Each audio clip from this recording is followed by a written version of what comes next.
everybody, and welcome to Post Pro Res. I'm John Pollock, reunited not only with my hot water, which I was without last month, but with WH Park, who is here. WH, how are you?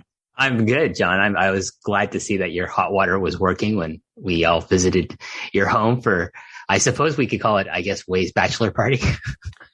I guess so. Like our meetup in my backyard, which went down. That feels so long ago, and that was only last week. That was only last week that we all got together. So yeah, that was like 10 days ago. That feels like 3 weeks ago, to be honest. How long does Way's wedding actually feel like then?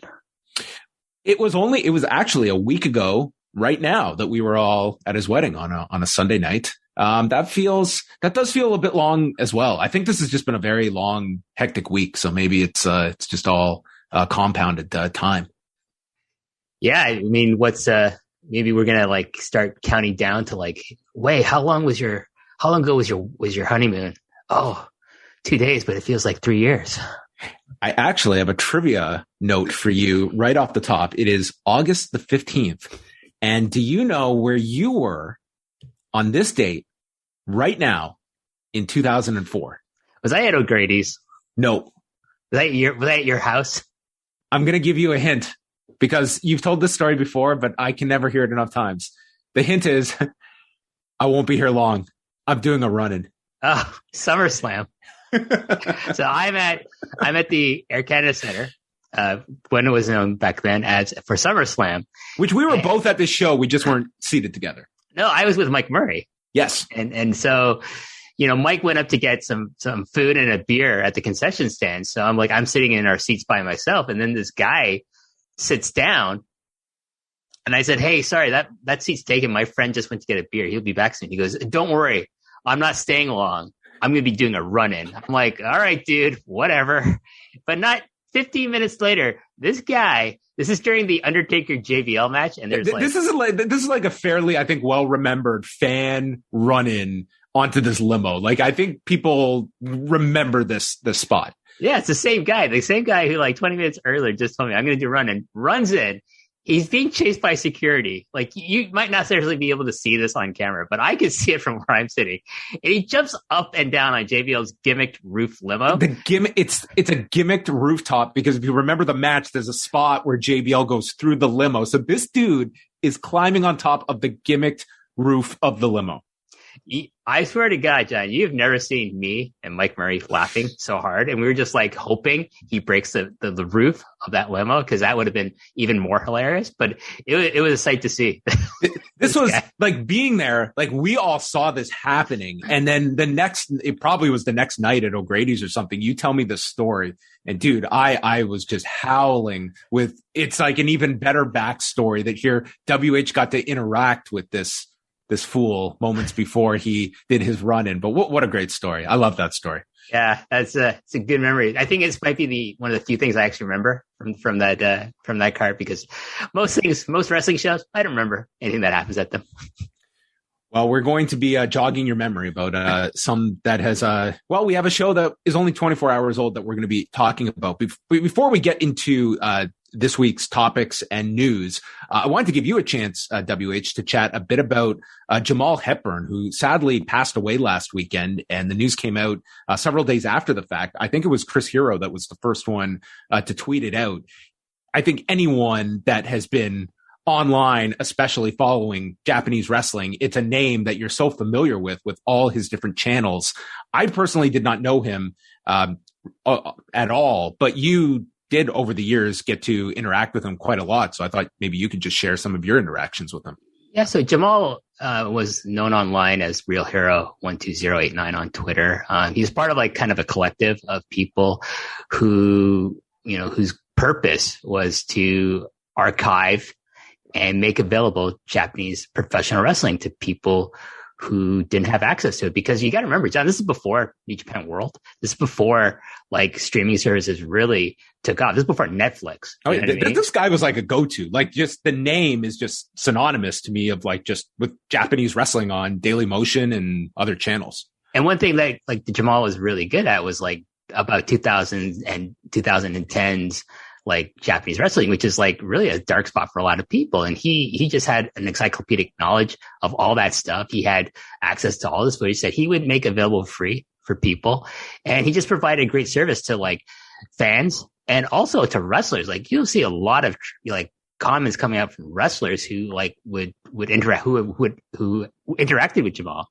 And he made a point, like, I think he was a fan of, you know, Japanese audio wrestling and then later post Perez, and he just randomly would message me on Twitter, DM me, and I'm, oh yeah, I know who you are. Like, you're a real hero. Okay.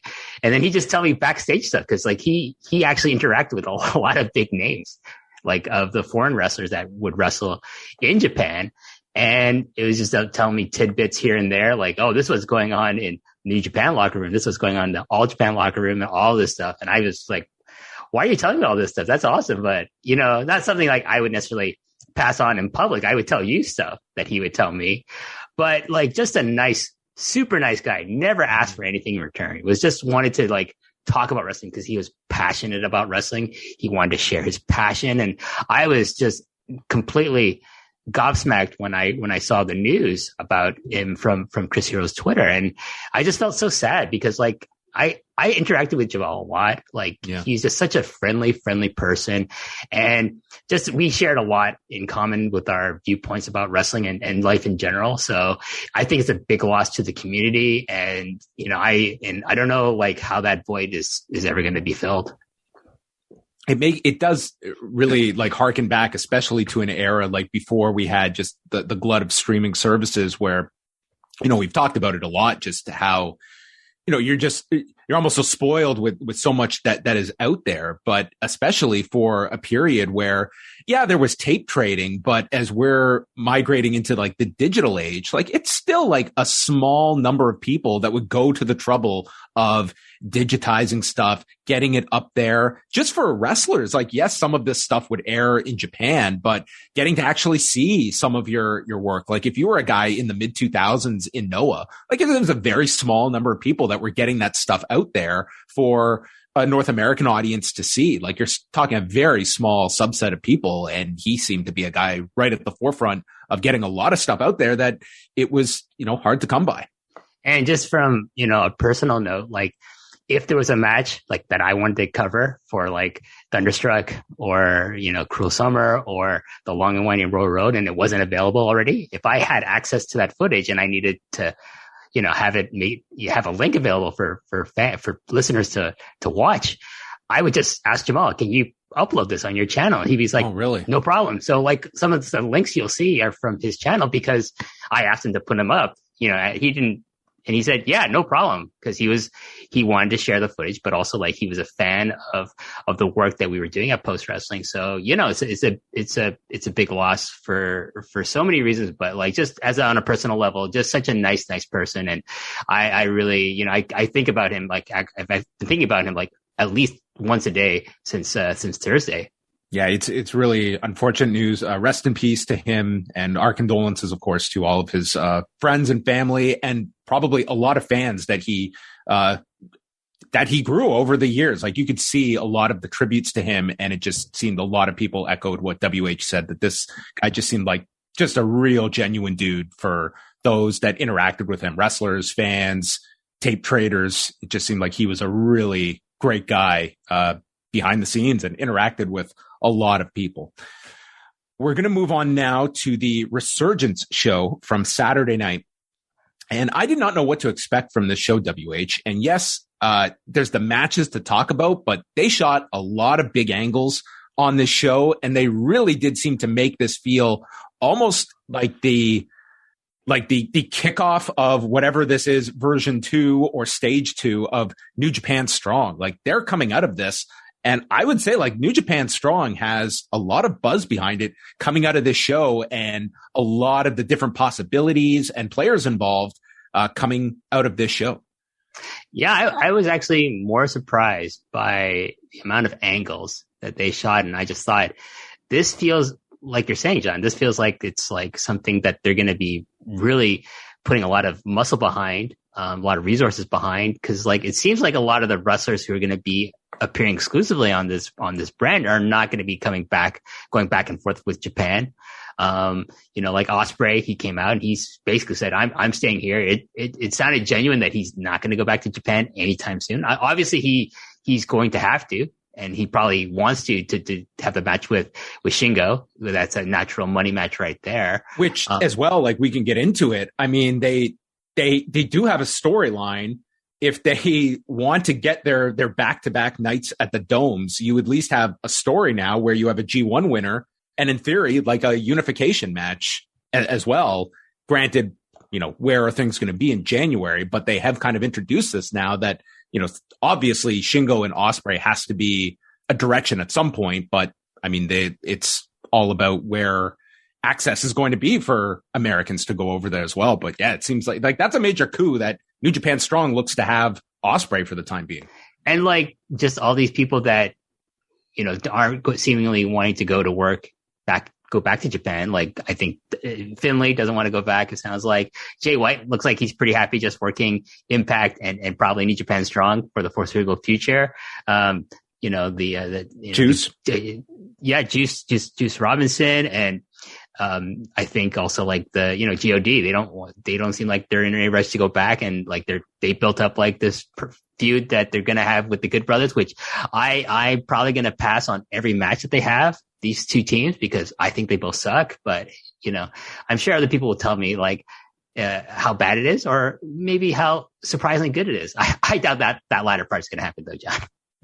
So you watched the New Japan World Feed, and I watched it on Fight TV. I just thought with like potential like news and stuff, I just didn't want to miss any like kind of announcements and stuff like that. But boy, was I paying for it during this opening match between Karl Fredericks and Alex Coughlin, because this feed was just brutal for the first match. I will say though, for me at least, it was largely corrected after the first match, but it was just going at this brutally choppy pace. And I was like, there's no way I can watch this feed for 3 hours.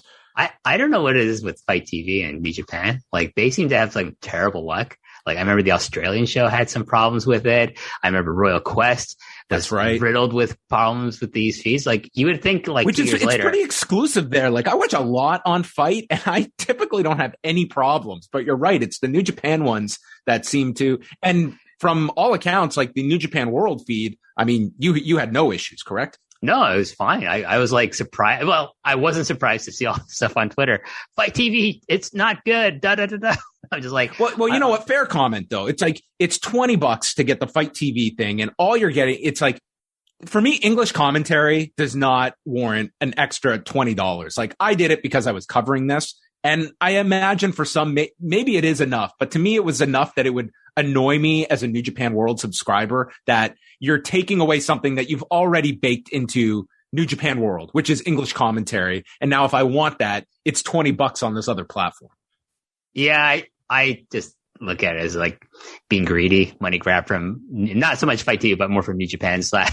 Just like, but like that's the story of New Japan in 2021, John. It's like they need money and they will try to get as much money from the fan as possible. Well, they got my $20, so I guess, I'm the sucker. But Karl Fredericks and Alex Coughlin, this is part of Coughlin's series that he's going through. I mean, these two have worked so often together. It was another, strong match between these two, with Coughlin winning with the Manifest Destiny, which is an impaler DDT, 10 minutes and 48 seconds. If you just want to watch two products of Katsuyori Shibata, that's what you got with these two. It's solid. It's crisp work. There's no holes in it. It's just like a really nice, strong opener, including some Shibata spots from Fredericks with the forearms and baseball slide drop kick in the corner. I'm a big fan of Alex Coughlin. I actually like him more than Karl Fredericks. And, there's that spot he did, John. He hit Fredericks with that burning lariat, like a Ken Kobashi. Fredericks came back with the overhand. Yeah. I popped big time. I love people who do lariats, and that's like, you know what, dude, just perfect that and make that your finisher. It looks awesome. TJP, Clark Connors, and Ren Narita versus Fred Rosser, Rocky Romero, and Wheeler Yuta. For those that maybe were just like checking in on New Japan Strong and this was their first impression, tell me just a bit about your impressions of Fred Rosser in New Japan Strong for a lot that, their exposure to him was as Darren Young. How do you think he has adapted to this system? Because he's become one of the featured guys on Strong. Yeah, I mean, talk about like someone who took a chance on themselves, reinvented themselves, and made it successful. Like he just started showing up. Oh, it's the former Darren Young. He's using his I guess Fred Rosser's his real name, and he's got the whole no days off. That's his nickname, right? And just like the hardest working guy in the room, and it shows. And I think it's catched on, at least with management. They offered him a contract, so he's a contracted New Japan guy, at least for the American side of it. But still, like the door is open for him to go to Japan when things open up, and it's safer to do so. I think Fred Rosser, for those of you who just know him as Darren Young from WWE, this is going to be like. And you're wondering, what's he like now? Check him out. I think you're going to be surprised at like how well he's used, for one thing. That's one of the other things. The New Japan Strong uses him way better than what his last year or two in the WB were like. And yeah, he's made himself I think probably his contribution to the company is more important behind the scenes, as I'm sure he's like good veteran hand who like gives a lot of the young guys who are on this roster a lot of good advice and stuff. Yeah, and he's getting paired up with Ren Narita, so that was a big focus of the match. Those two, interacting quite a bit. Rocky Romero was in doing the forever clotheslines and a double Rana onto Connors and TJP. And the end came as Romero's Shiranui was blocked by Connors. And while it was blocked, TJP hit a splash off the top, giving Connors the pin on Rocky Romero in 11 minutes, 19 seconds. And then we would see TJP and Clark Connors later on in the show for the Will Ospreay angle. Yeah. Can I just say, I love Wheeler Yuta, John. Like this guy, breaking through now. He's on everyone's show now. I've been watching him since like he won that IWTV title, and it's been amazing. Like just seeing him like everywhere, AEW, New Japan Strong, Ring of Honor, like his stuff in the Pure tournament, fantastic. Like he's someone. Him and Daniel Garcia are the two wrestlers. Like I'm the most excited to watch like on the indies, and like if they're featured more prominently on different television shows, like I'll try to check it out. But I think like to Yuta and Dan Garcia, don't sign, just keep doing what you're doing, just work everywhere, get the experience, and just like get a bidding war on you guys. That's what I would say. That's my thought. I've said about Daniel Garcia that, I mean, ideally in a perfect world, you're just going all over the place and he's 22 and just get as much experience, work with every different person you can. At the same time, you're coming off this pandemic where dates have been, slow to come by. If you get a great contract, it's really hard to not go that direction. But I just think, Daniel Garcia in a perfect world, he could just go all over the place, and God knows where this guy will be by 24, much less, by the time he's 30. I mean, that's pretty nuts to think about where he's going to be 8 years from now. Come on, Daniel, go to GLEAT. I want to see him do a UWFI Styles match, John. Maybe FMWE? Not so much, no. In the fruit market? In the fruit market. That smells like, I was told, by the way, the fruit market, did I tell you this? It smells like gasoline. That's what I was told. Well, that's perfect for an exploding barbed wire deathmatch promotion. The smell of gas. I think it's because of Onita not naturally smelling that way. Hopefully not for a fruit market. No. The 10-man tag followed that with a Team Filthy consisting of your strong openweight champion Tom Lawler, JR Kratos, Danny Limelight, Royce Isaacs, and Jarrell Nelson against the returning Leo Rush, Fred Yehai, Yuya Uemura, Chris Dickinson, and Adrian Quest, who was replacing Brody King, who they announced earlier in the day was off the card. I thought Leo Rush was retiring. He did not look like he's retiring anytime soon. Well, he did state that he was going to fulfill his contractually obligated dates. Dude, he looked really good, especially during the late part of this match. I would be very stunned if Leo... he was announced for the fall dates, too. I don't think Leo Rush is leaving this industry, and I would advise against it. I think like this guy is going to have a lot of options. I imagine like that injury was pretty frustrating for him, but I think that he has a lot ahead of him. So we will see where his career takes him. Yeah, Fred Yehai, another guy I'm super high on. Like just work everywhere, Fred Yehai. If you listen to this, just work everywhere, dude. Like New Japan Strong, you get some dates on Dark, Elevation, whatever shit they put on the YouTube there, Ring of Honor, just do it all. Get a bidding war on you. I think like Yehai, people like Kevin Blackwood, Garcia, Wheeler Yuta. Like, I don't know why we're talking about the indies so much, but you know what, John, like these are the names. Like, I'm like, man, I want to see more of these guys. Team Filthy got control of Adrian Quest for the longest time. Lawler got quite a bit of heat here, and the Team Filthy just posed to the crowd. Quest came back. He hit this crazy moonsault to the floor. Kratos was just playing monster throughout the match. And then Leo hit the rush hour on Limelight, who is just flying all over the place. And Uemura gets the big spot at the end with his big double overhooks applied, hits the suplex, amazing bridge, and pins Danny Limelight. 12 minutes and 45 seconds. And in my favorite promo of the night, Uemura just announces that he is here. And Katsuyori Shibata comes into the ring and announces, "Come with me."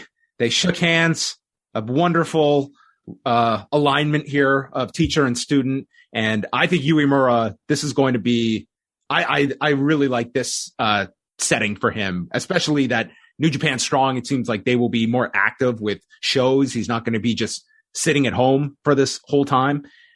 So we will see. Yuya Uemura now entrenched in the U.S. indie scene.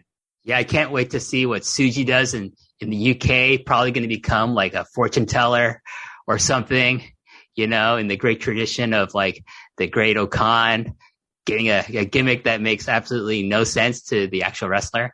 Can't wait to see that.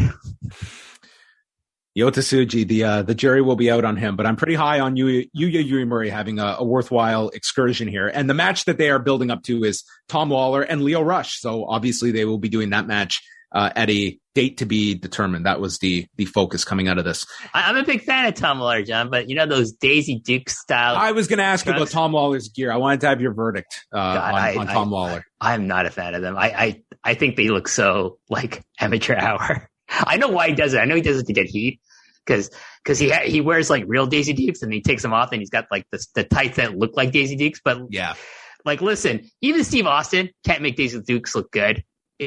Tom Lawler, just stop, dude. Just be a fighter, dude. That's all you need to do. Hikuleo and Juice Robinson. I thought this was the weakest match on the show. Hikuleo, I see like a lot of, long-term potential in this guy. Like he is, he's coming along fine, but he's very inexperienced. Juice Robinson was just all over the place here. There was a part, this might have been my most impressive thing of the match, was Juice was on the top turnbuckle and he was obviously losing his balance.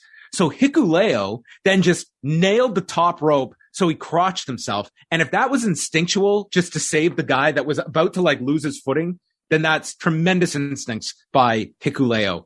Robinson hit the left hand of God and then a lariat, but Hikuleo pops back up. He goes for the Tongan driller, but it's countered, not very smoothly, with a roll up, and Juice gets the win. Instantly, Hikuleo destroys this dude. So the finish meant nothing. This match did not land for me. I hated this match. I just thought it was boring. And I don't know, like Juice Robinson, I think the dude needs to get a change of scenery. I think he's hit his level in New Japan, both in Japan and in the United States. I think the dude needs to like call up Pete D'Amore over at Impact and say, Scott, hey, you whatever. Yeah, that's the same guy. Anyways, Juice needs to call up Pete and say, hey, you got a spot for me over there? And what? Of course. Yes, we do. Of course we do. Come on over. I think he'd do well in Impact. I think like he would fit in really well with like his wrestling style and his character. I just think dude's got like his ceiling. He hit it. And now he's just like starting to hit the floor now, John, and the floor, there's not a limit on the floor. It's actually quite bottomless for him in New Japan, I feel. Yeah, it's, he came in and I think he greatly improved from the memories of CJ Parker in NXT. And, he was on a great run, had that big match with Jay White in San Francisco. But I mean, the bar is high and it's, there's a lot of great talent. And yeah, I think like Juice Robinson has kind of just, it's really hard for him to kind of find his role. And he just seems like he is, a bit of a background player. And this was, a 9-minute match, but it really did not stand out. I just didn't think this really worked in the middle of the show. They announced the upcoming U.S. dates. So they're doing September 25th and 26th in the Dallas-Fort Worth area at the Curtis Culwell Center, which AEW just recently ran. October 16th and 17th at the 2300 Arena in Philadelphia. November 13th, that's their big show. It's called Battle in the Valley in San Jose at the Civic Center, where they are promoting Jon Moxley, Jay White, Tomohiro Ishii, Juice Robinson, Leo Rush, and others. And then November 15th at the Riverside Municipal Auditorium in Riverside, California. So those are upcoming dates, none of which WH and I will be embarking on road trips for. Oh well. I don't know when I'm ever going back to the U.S. It may be quite a long time. That Philadelphia show would have been tempting to do a road trip to, John. Hey, I would, in normal circumstances, I would definitely be jonesing to go to one of these shows, but I don't know if now is the best time to be traveling to the U.S. Moose versus Tomohiro Ishii. They went 16 minutes and 7 seconds, and this may have been the best match I've ever seen Moose have. The guy has gotten in fantastic shape of the last few years, and this was largely playing off of a match they had in 2016 where Moose wanted to avenge this loss to Ishii, and it built up. They had big near falls in this. Ishii was hitting Moose with headbutts off of the turnbuckle. Moose got to showcase his leaping ability with a drop kick, a sky high out of the corner. And then they just went into each kicking out at one on different maneuvers, and Ishii using a released German. They staggered to their feet. Ishii destroyed Moose with this lariat. Moose still kicked out, but then a sliding lariat puts down Moose, and Ishii gets him up for the brainbuster and the victory. And the place went nuts for this. It was, for me, my match of the show. Yeah, I was like, oh, Impact could have sent Josh Alexander against Ishii. I would have fucking loved that. But no, they sent Moose, fucking Jag, to me. Just a guy. He runs around the way he runs, John. It looks like he just shit his pants. That's what he runs like, and I'm just I have no interest in watching Moose. To me, it's just like a paint by the numbers Tomohiro Ishii match, which, in of itself is fine. It's a good match, but it's not a great match because he's in there with Moose. And I just thought, done. Let's move on. Have you seen a better Moose match? John, I can't even tell you if I've ever seen a Moose match besides this one. I'm sure I've seen some Ring of Honor match that I have no recollection of, that if you said, David, you saw that Moose match against fucking, Jay Lethal or something like that. Oh, okay. I'll take your word for it. Moose doesn't leave an impression, John. What do you want me to say? Except on Twitter where I'm just shake my head. Can't believe you just said that, dude. Well, we had the unofficial intermission when Will Ospreay came out and announced that he has been medically cleared, and he brought up the G1, and he will not be performing in the G1 and is not going back to Japan.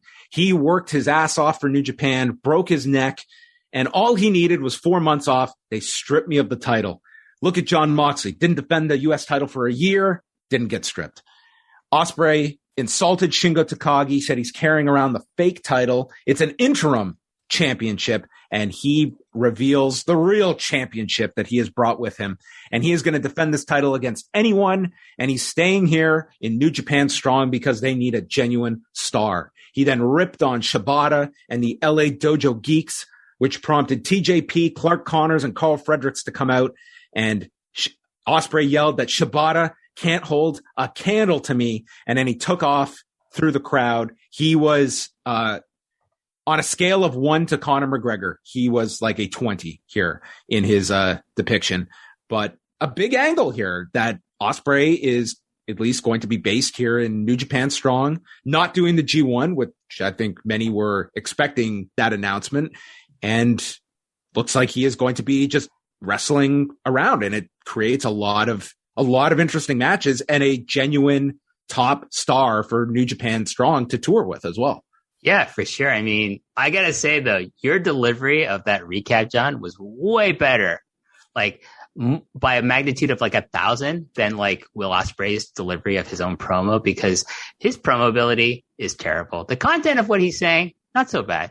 The way he's saying it is terrible. Alan Farrell put it beautifully. He's a dollar store Conor McGregor, and it shows. Like, this guy has no confidence. The Conor McGregor influence. It's like you want to have subtle, nods, but it was very much. When we had to live through all the people trying to be The Rock, it's like it's a very hard facsimile to recreate when you're just going to be trying to be a version of The Rock. And this was, I think like the audience, they got into this just because it was an unannounced appearance. It's a big star and it's creating a lot of interesting, scenarios for New Japan Strong. But yeah, the Conor level, I think you need to dial it back a bit. Those sunglasses, like, talk about dollar store. They could be worth $1,000, John. They do not they look like they were bought at the dollar store. And I'm talking about like the dollar store in like the West End of Toronto. You know what I'm saying? Where, as they bring up the G1, we're a month away from the G1. Are you like, where is your level, WH, of expectation? Because it looks like none of these figures on this show are going to be expected to be in the G1. And, New Japan has not been knocking us dead with, creative alternatives at their disposal, like outsiders for the G1. I don't know what to expect when they finally reveal the participants. And that should be coming up pretty soon, that we get the announcement of like who's even going to be in this. I think it's the 18th of next month. All of this starts. Yeah, I mean, Chase Owens is in the G1, John. I mean, the man who looks like a melted marshmallow. I mean, what do you think my excitement level for the G1 is this year? It's in the fucking toilet. I don't give a shit about the G1. Maybe they're going to get Sugiura and Masato Tanaka. Maybe they're going to take like that D block from the N1 Victory tournament, which I think is like tailor made for WH Park's enjoyment. I seriously doubt, Cyber Fight is going to be helping out Bushiroad in the year 2021 with any talent exchange, or maybe we'll get some. Hey, listen, if like fucking Takuya Nomura and Fuminori Abe and like Daisuke Sekimoto, Yuji Okabayashi, can get into the G1, then we're talking. Then I mean, like, hey, I might watch this now. Like, not Abdullah Kobayashi. He can go fuck himself. But if you tell me like some of the strong dudes from Big Japan are going to show up in the G1, I'm there. That is if they don't all have COVID still, That's the other problem with Big Japan is like, it's easier to tell you, John, who hasn't gotten COVID in that company than it is to tell you who has gotten COVID. I would love a reaction video just for, this would not be great for the tournament, but for WH's reaction of like the big get is Nosawa Rongai, who is coming over for a special G1. Geto and Nosawa, they're going to trade spots for 6 months. Nosawa's going to come to New Japan with Muto. Wait, as a booker? Yes. He's going to take over Geto's duties and insert himself. Well, first of all, Muto is definitely winning the IWGP World Heavyweight title. They're going to reintroduce the IC belt so he can win that too. They're going to bring the U.S. title over so he can win that, the Never title, and even goddamn Strong title. He's winning all those if Nosawa is the booker of New Japan Pro Wrestling. He's even going to win the junior tag team titles with Nosawa. That's what the influence of Nosawa would bring to New Japan Pro Wrestling. Muta, like champion of the entire New Japan universe. We will get to Noah in our next block here. Karl Anderson and Doc Gallows defeated Jon Moxley and his mystery partner Yuji Nagata. The crowd really got into the entrances, and I guess they were very surprised to see Nagata. So excited was the city of Los Angeles that they had a fireworks display for Yuji Nagata's presence that they shot off throughout this entire match. It's just nonstop fireworks. Yeah, I was like, I saw on Twitter that Ospreay took a picture in front of the fireworks, and like people were like, is that deliberate on his part? I seriously doubt it, but you know what? Hey, kudos to the guy for taking advantage of a situation like that. So, the match was what it was. It was 10 minutes, 33 seconds, not the best match on the show. It was really, the crowd was into Moxley and Nagata, and Gallows and Anderson eventually hit the magic killer to Moxley on top of a chair on the floor. It was a 2-on-1 advantage on Nagata, ending with Gallows landing a head kick and Karl Anderson with the gun stun. So Nagata is there to eat the fall, and Anderson and Gallows, your Impact Tag Team Champions, are victorious. I feel Doc Gallows should go to prison, John, because he's like a thief. He's a thief of my time, like time I'll never get back watching him wrestle. I just feel there's like a crime being committed every time he gets into the ring. Well, he will not be in the G1. It doesn't look like. Well, human melted marshmallow is still in the G1, John. I mean, that's just as bad. Well, we're going to go to another figure that has been polarizing for WH Park. That is Jay White, the never open weight champion, defending the gold against David Finlay. They went 22 minutes, 59 seconds, and I thought they had a great match. I thought this was like a really, really strong effort from both individuals here. Jay White, like the audience really took to him in like a babyface light, but it wasn't to the point where he's compromising the character either, or just all of a sudden playing, a different role. And, they built up to some strong near falls. Ghetto was not here, unfortunately, so we didn't get any shenanigans from him. White shoved Finlay into the referee. Finlay then bounced off and gets hit with a low blow. And then White shoves the referee and Finlay gets a low blow. And the last shot for the big near fall, Finlay hits the stunner, some half Nelsons, and then calls for the acid drop, but it's blocked. And in Jay White fashion, finds a counter to the Blade Runner and gets the pinfall, retains the title, and then cuts a big promo. He's coming after everyone. He's the number one asset in pro wrestling. And I sold out Madison Square Garden all by myself. I'm going to surprise you here, John. I like this match a lot. This might actually be my second favorite match of the night by a small margin. Like it gets edged out by the main event. But I think Jay White works very well in an American setting because at his core, he is an American style pro wrestler. Like his style of wrestling is American. His character is an American style character. I think it's so like, I've always said this about Switchblade Jay White. It's like a square peg being shoved into a round corner, but you take that and put it into the American wrestling scene. That square peg is now fitting into a square hole. And I think he's perfect for America. Like, I think he's great. Staying strong, go to AEW, work in Impact more. I actually enjoy him in the context of working in front of an American audience rather than, like a Japanese audience, because like one of the problems with Jay White, like he cuts these promos that make absolutely no sense because he's talking to an audience that for the most part has no idea what he's saying. Cause he talks too fast. He's yelling all the time. And it's just painful to watch for me. But in front of an English speaking audience, a predominantly English speaking audience, is like, it's perfect. I think he works so well. Like seriously, like I'm not even being like making a joke or doing a bit here. Like I think he should seriously consider just staying in America and signing with, probably AEW would be his best bet. But, I think he's at his peak in Japan as well. Like I don't see him getting the title back anytime soon, So Jay White in America, perfect. Jay White in Japan, not so much. Well, him and Ospreay both making AEW mentions, so there's certainly leading you in that direction coming out of that show of future interactions. And then the main event, Lance Archer against Hiroshi Tanahashi for the IWGP United States Championship. John Moxley came down to watch this from ringside. He was drinking a Modelo in the front row, just kicking back. And these two had a super fun match. Hiroshi Tanahashi was just the greatest babyface. Archer took like 95% of this match, and he's an awesome bully that just beat the piss out of Tanahashi from the get-go of this match.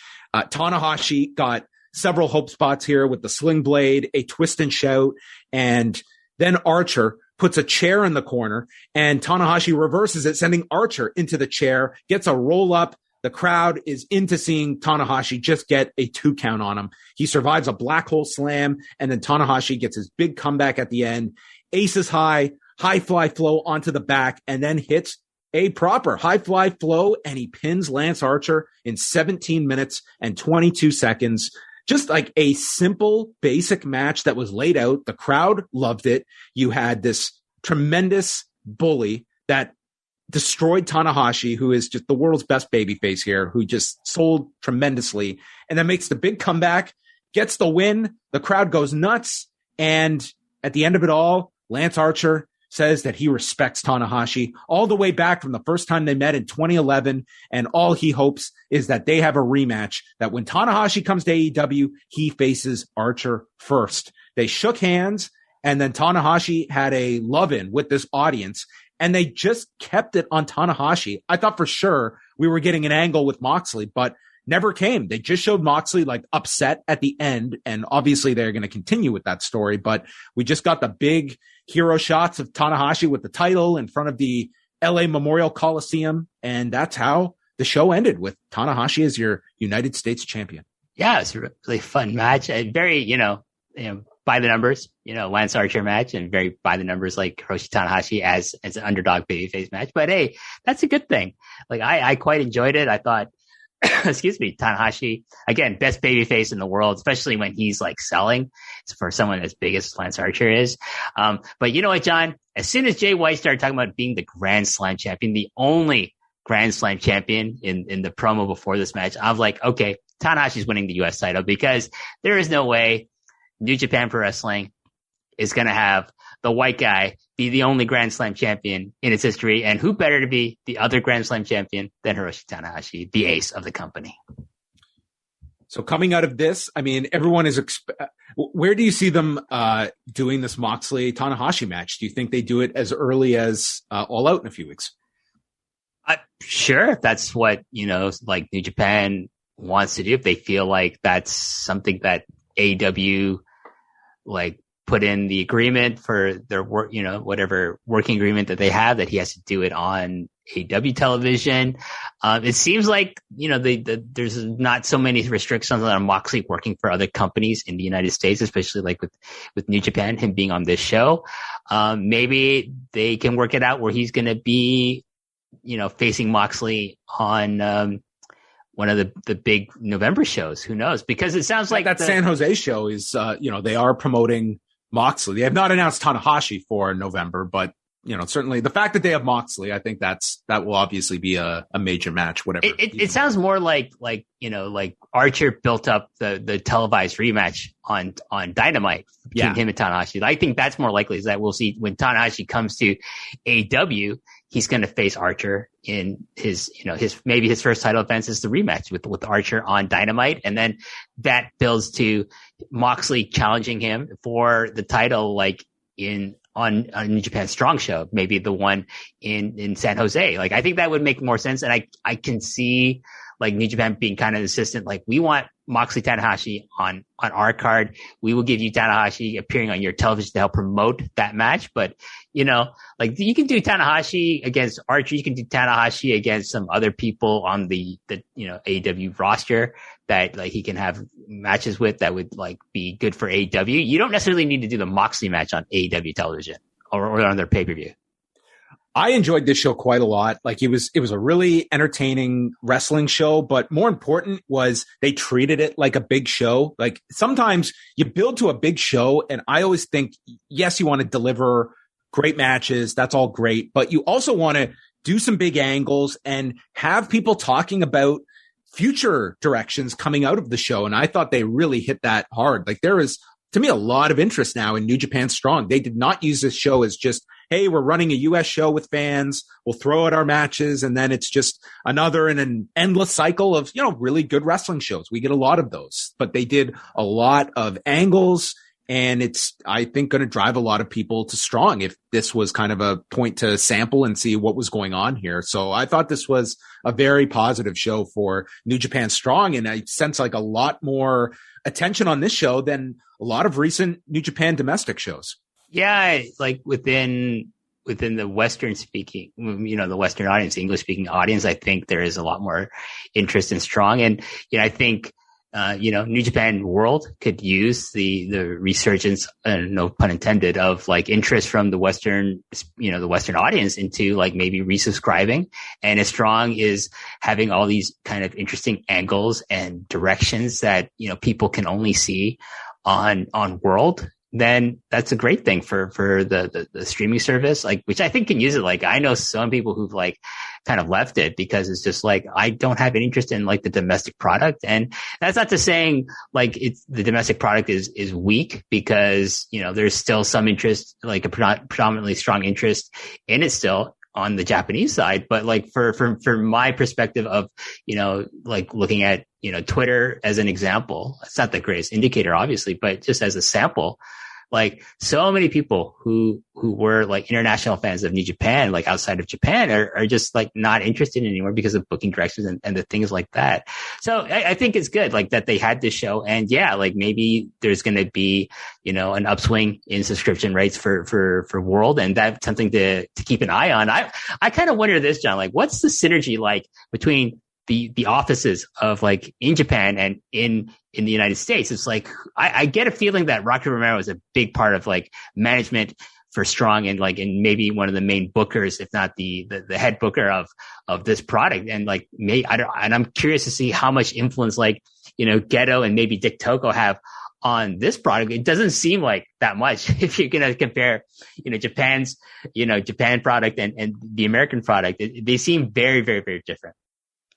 Yeah, I would say so. And now you're talking, like, I would say before going into this weekend, like, it was just New Japan Strong was just this ancillary product to New Japan. Like, it was, you know, a side thing. And coming out of this weekend, like, when you're talking about Ospreay is going to be attached to this brand, like, it feels very much on par with what the current like New Japan cards are consisting of, and a lot more fresh matches and a lot more interest. Like, this Summer Struggle is maybe the most appropriate tour name for a New Japan tour that they are going through at the moment. We've got this weekend, Shingo Takagi and Bushi missed Sunday's show in Shizuoka due to fevers, and they're going to be undergoing PCR tests. And then they resume Monday and Tuesday at Korakuen Hall, where the Super Junior Tag League is coming to an end on Tuesday. We have Ishimori and there's a Super Junior Tag League happening. There is, and Gedo and Dick Togo have the same amount of points as Roppongi 3K with none. Sorry, I just think that's hilarious.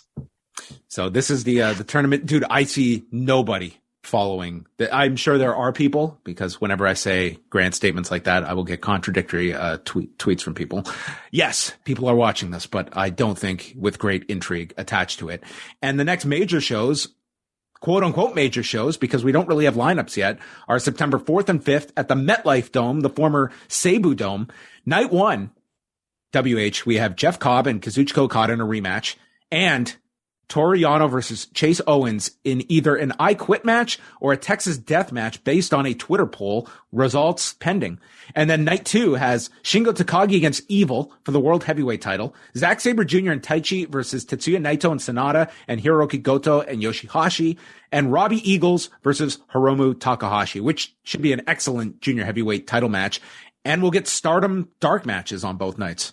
That's cool. I mean, we'll see what the weather's like. You know, like, Japan's going through some horrific monsoons right now, like a lot of flooding. I get a lot of news from friends over in Japan. It's like the rain seems like it's just unrelenting over there. Like, I think the Fujisan Messe, the Shizuoka show, was delayed by 2 hours because of the rain. It's just, you know, like, if you've never experienced like typhoons or like monsoons in Japan, like, it's no joke. There's like, it seriously can be quite dangerous with the amount of flooding that can go on. And obviously it screws up roadways and taking the Shinkansen and stuff like that. So, yeah, we'll see. Hopefully the weather starts clearing up over there.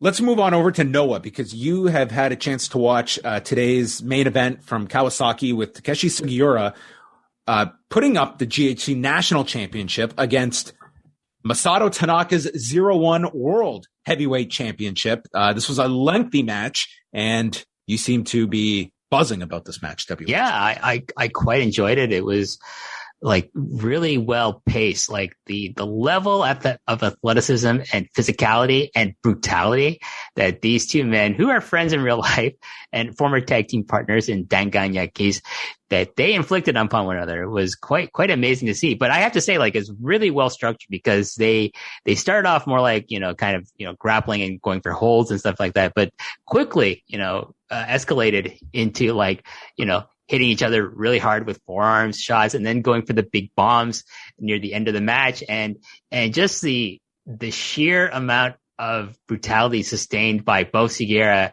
and Tanaka at the age of, I think, 51 and 48. He's the same age as me, John. Masato Tanaka, same age as me. He debuted in July of 1993. And the amount of punishment this man has endured in the career that he's had in FMW, ECW alone, the amount of head trauma he suffered in that company, and in the last 20 years of being like, one of the top guys in Zero1 and on the Japanese independents is just mind blowing. And yeah, this is a great match. Like, I went 4 stars on this. People's like, well, it's not a 5-star. It fell a little short of the 5-star range, but I would recommend this, like, especially if you like physical matches and like that makes sense and that aren't overblown with like, nonsensical high spots and things like that. Like, you're talking about two of the best. Like, Takashi Sugiura is probably the best pure heavyweight style wrestler in the world today. Like, I say even more than like, say, someone like Walter.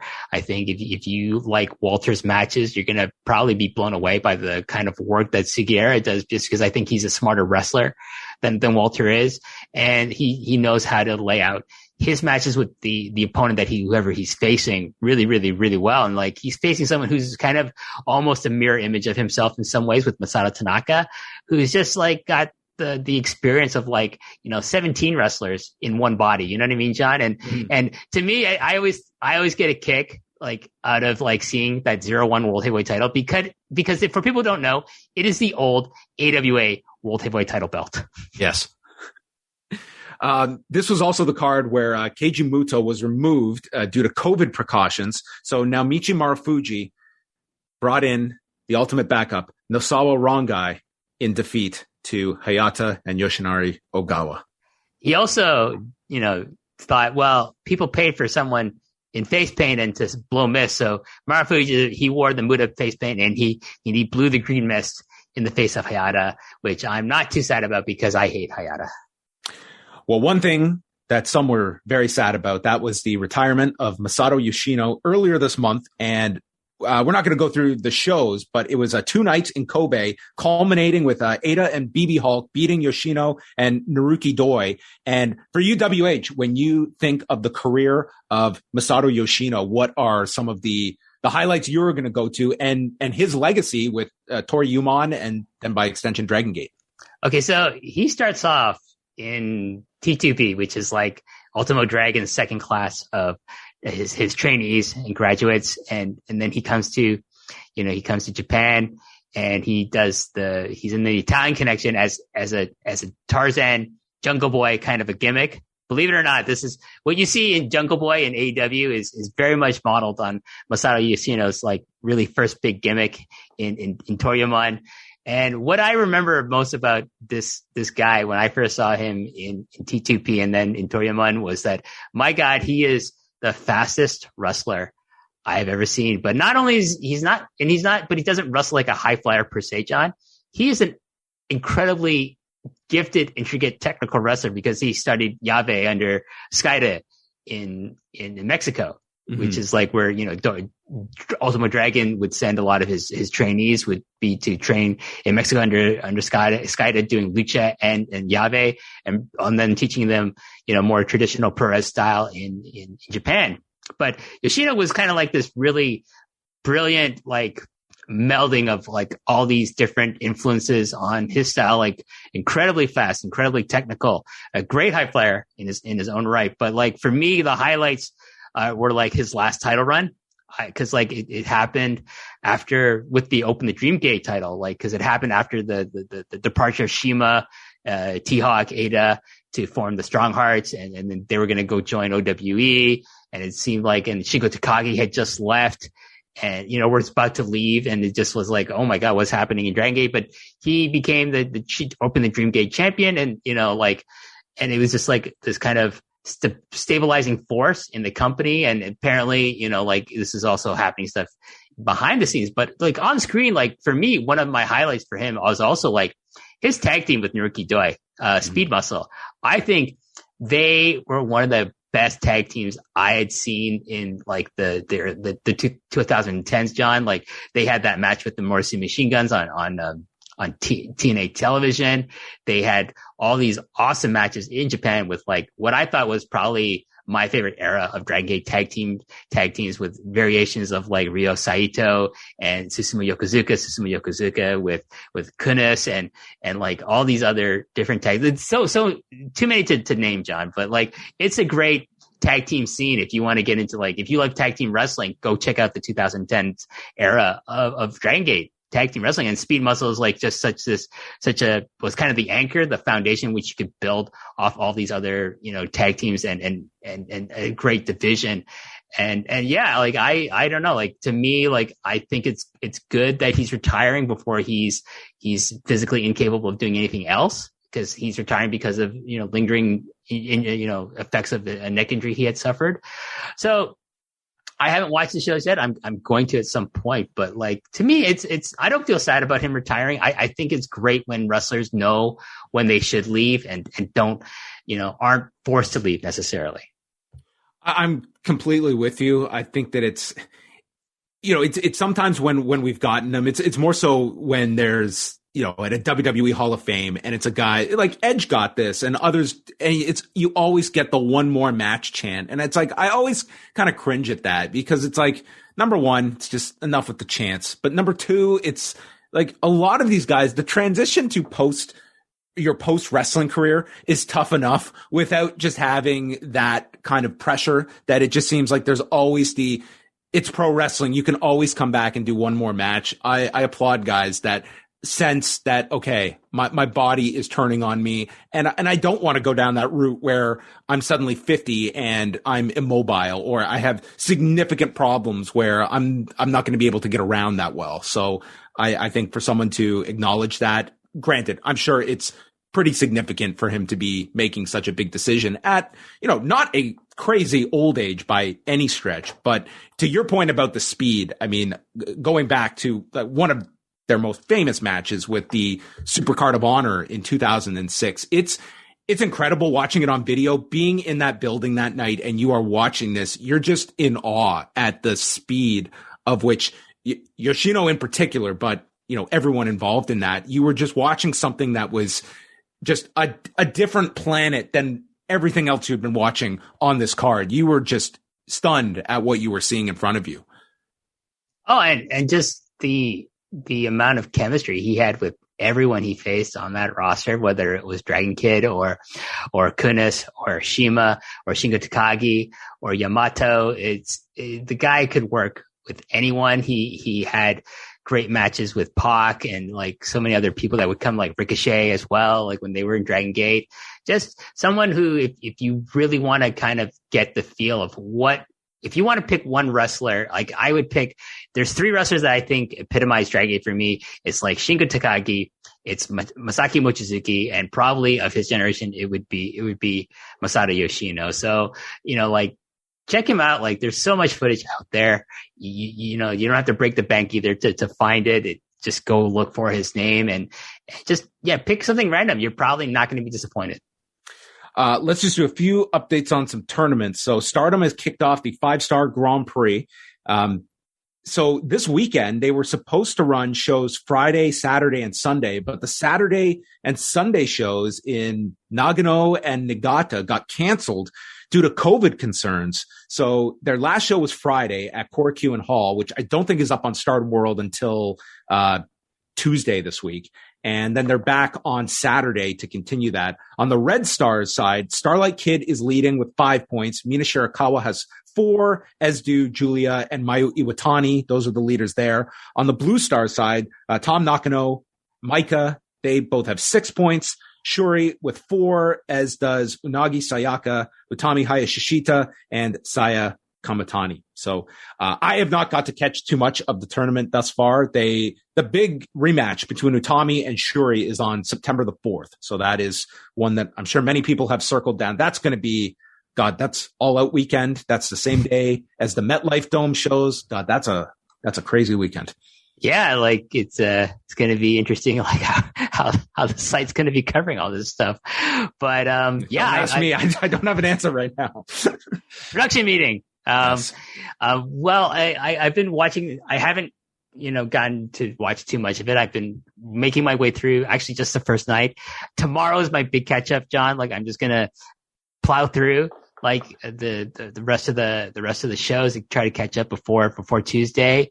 Hit us up with your recommendations. WH Park 9 on. Right now, like honestly, right now, like the big match that I just absolutely just finished watching and absolutely from night one was Shuri versus Saya Kamitani, and just an absolute banger of a match because I think these two play off each other. Like Shuri is like the veteran who's like, got the legit background and can just beat people up, and she enjoys it. She enjoys beating, especially like the younger wrestlers. And, Kamitani is like 2 years into her career and is already an awesome high flying babyface. And she brings it to Shuri. Like the growth, like we talk about Utami and her growth as a wrestler, like you gotta start talking about Kamitani in the same breath, because like the growth in her confidence is incredible. Like there's a point where where Shuri is just slapping the shit out of her, and like she's kind of like, indicating slap me back. And then, Saya Kamitani just starts slapping her back and just started beating the shit out of her. I'm sure this is like one of the most legit, toughest people in all of wrestling, whether it's a man or a woman, John. Like, she brings it to her. And I think it says something that how much like respect that she commands now. It's such a young stage in her career that that Shuri is willing to sell her reputation to get this young lady over, and like just an absolute great match. And I reckon it's my favorite one so far. I'll be like putting ratings up like as I go through the tournament for sure up on my Twitter. So Saturday, it's Julia against Mina Shirakawa and Izumi versus Konami. And Sunday, it's just 2 matches per show this weekend. Himeka versus Mina Shirakawa and Utami versus Konami on Sunday's show. And we still have yet to see Takumi Iroha show up and to do her matches for the tournament. And that's right. I'm so excited about that. Her series with Mayu Iwatani last year were just unbelievable matches. If you want to go back and check out any of those. Can I just say, I want to just give one recommendation. Like I did it when I was appearing on like a show I did with the Eastern Lariat guys recently, but I want to recommend if you're into Joshi, go beyond Stardom. Right now, there is an awesome interpromotional program between Marvelous and Sendai Girls that's been crossing over to Gaiasm shows and Marvelous shows and to Sendai Girl shows. Like this is all, you can probably catch a lot of this on the different streaming services like YouTube and Dailymotion, things like that. I am so excited about Mio. Oh, what's her name? I forget her. She's the girl from Marvelous. Oh, I can't. Her first name is Mio something.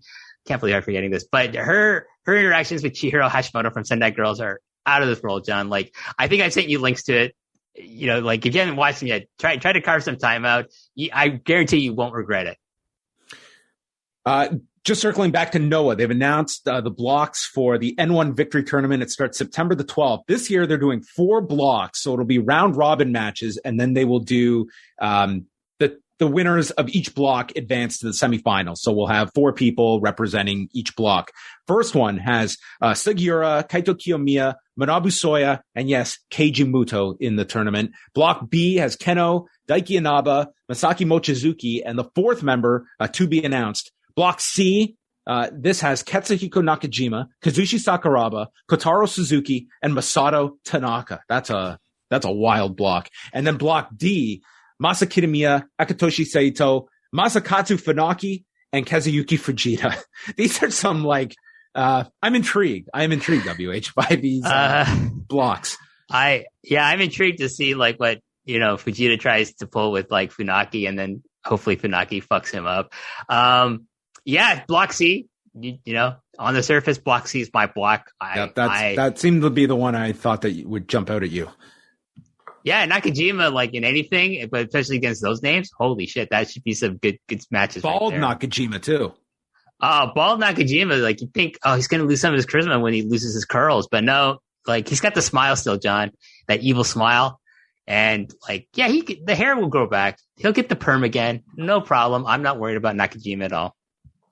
And then the last tournament, All Japan has kicked off its Royal Road tournament, and they did 2 shows on Sunday with 16 matches. And we've got advancing to the round of 16, Shuji Ishikawa, Ayato Yoshida, Zeus, Atsuki Aoyagi, T-Hawk, Kento Miyahara, Shigehiro Irie, Jake Lee, and then on the second show, advancing are Suwama, Francesco Akira, Hokuto Omori, Tajiri, Yoshitatsu, WH's pick to run the whole table, Abdullah Kobayashi, Koji Iwamoto, and Shotaro Ashino. I guess the major upset, not so much an upset, but the most notable name eliminated in the opening round was Yuma Aoyagi, who was beat by Ashino in the main event of the second show. Yeah, and they have the updated bracket. It's going to happen on the 18th in Yokohama. Jake Lee versus Koji Iwamoto. Battle of former tag team partners. Hokuto Omori versus Ayato Yoshida. Atsuki Aoyagi versus Tajiri. Zeus versus Shotaro Ashino. Oh, that should be good. My good friend Abdullah Kobayashi versus Suwama. That should be interesting in its own right. Shigehiro Irie versus Yoshitatsu. Oh God. Miyahara versus T-Hawk. That should be excellent. Oh, that's a really good pairing. And Ishikawa versus Francesco Akira. Wow. You know what? I think they're very high at Akira. I would not be surprised if he at least gets a lot of hope spots in this match. I don't think that could be a lot of fun. Like that should be, a competitive, like 13 minutes and Akira comes up short. Like they are, like, I think they're really making Akira out to be, he gets the junior heavyweight title, instantly loses it. And he's going to be the guy that just shows all this fire as I think a way to endear him to this audience that much further. And yeah, that would seem to be the story of that match. I do not see him toppling Ishikawa. No, he's a big man, Shuji Ishikawa, so. And my final question, WH, is the annual Peter Pan show on your radar this year? Not really. No, it's going to be, I think, lost in the shuffle this weekend, but it is happening with Jun Akiyama and Konosuke Takeshita in the main event. Yuki Ueno against Daisuke Sasaki, and then the 6-man tag team title match with Tetsuya Endo, Soma Takao, and Yuji Hino versus Kazusada Higuchi, Yukio Sakaguchi, and Saki Akai. Oh my Those God. are your top 3 matches. Oh, I think people are going to probably go like crazy over any interactions that Yuji Hino has with Saki Akai. So for people who don't know, Yuji Hino is like this very large man who has like incredibly stiff chops. Like we're talking, Kobashi level, Kensuke Sasaki level, hard hitting chops from Hino here. And Saki Akai is a Joshi wrestler who's very thin. He's tall and thin. Like I think that's probably where the freak show aspect. I'm anticipating, not looking forward to it necessarily, but I'm anticipating many a GIF on the regular GIF accounts that are going to be like, gifting the shit out of any of the brutality that's going to be placed upon Saki Akai by Yuji Hino. So it'd be interesting, but I'm not necessarily looking forward to it. Well, I did bury the lead here because opening the show in a current blast death match, Atsushi Onita, Senshiro Takagi, Akito, and Maki Ito versus Kuro-chan, Super Sasadango Machine, Tetsuhiro Kuroda, and Hikari Noah. Okay. Yeah, no. You had lost me on like pretty much 90% of the names in that match. Well, you know what? WH might not be watching this, but I'll tell you how he's going to get a strong analysis of this show because the great Mark Buckledy requested that he review this show for the site next weekend. So you can look for a Mark Buckledy classic review next weekend of the Wrestle Peter Pan event from DDT. I'm hoping Mark will lace all his you should do a show. He likes puns, John. I don't know if he's on the level of you as far as making puns goes, but he likes making puns. Like, you should do a show with him at some point. He's a crazy reader. I follow him on Twitter, and he's at 70 books. Like, I thought I was reading at a decent rate, but it pales to his totals already. I'm amazed at how much wrestling he watches and how much he reads. It blows my mind too.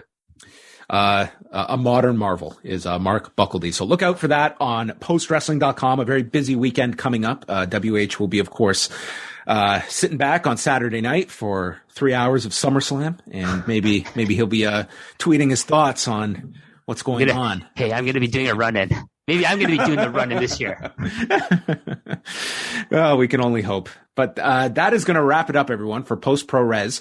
The show is going to be returning in 2 weeks on Sunday, August 29th. I will not be in this seat. WH Park, though, will be joined by a very special co-host. Yeah, my first time talking with Andrew Thompson, the great interviewer and news updater for Post Wrestling. Andrew Thompson. I just wanted to do something with Andrew, and I thought, you know what? If there's a show, we're going to review it. If it's just going through the news, who better than to get Andrew to go through the news with me and just give our analysis of what's happening in Japanese wrestling or the wrestling that's from Japan that's happening in America, because that's a big thing these days. But yeah, I'm excited to do a show with Andrew. It'll be my first time doing something with him, so I look forward to that in about 2 weeks' time. And of course, me and the newlywed Wei Ting, we cover. We're covering What If, the new MCU Disney Plus show, and it's the multiverse show, the animated show. And I like the first episode so far. And we're going to, depending what the episode is this week, we might have a special guest. We're not going to announce it right now, John, but that's every Thursday we're bringing you MCU later. Look out for that for all Post Wrestling Cafe members. It's a great time. It's always a great time to join the cafe, especially during a ongoing Disney Plus series that Wei and WH Park graciously review each episode of. So episode 2 of What If coming out this Thursday with Wei and WH Park. I'm just going to say this for the Post Wrestling Cafe members. At some point, you're going to get sick of me saying the name Shuma Gorath. You're going to get even it's just, first he was on about Del Rusk. By the way, Del Rusk did show up in this first episode of What If. But maybe I'm just going to be going on about Shuma Gorath, and you're just going to be like, fuck this Shuma Gorath guy. You can also go check out the Post Pro Res merchandise and beautiful shirts at store.postwrestling.com. WH Park, you know what? He goes through the forbidden podcast realm all the time. We are more than happy to send the world WH Park. He is out there. Check him out on the Eastern Lariat podcast. He was recently on the Grapple Spotlight podcast. WH Park, a man in high demand. We are only so honored that we get his time here on Post Pro Res. John, I watched F9 last week. So that means it's you got to get on board. We got to do the podcast with Benno. Gosh, I do need to. I need to see that. Wei really deterred me on it because he gave his review that this movie sucks. But I can't imagine it. I will find enjoyment even out of a fast movie that is quote unquote sucks. I will get enjoyment out of bearing it with you and Benno. I have so many hot takes about Vin Diesel in this movie, and even John Cena, who I do like. But my God. Anyways, I'm gonna save that. All right. Well, folks, Post Pro Res back in 2 weeks. MCU later every Thursday at postwrestlingcafe.com. Give the man a follow at WHPark9. That is the number 9. Give him a follow and he will give you all his takes, all his recommendations. And that is it for us. Another edition of Post Pro Res. Goodbye.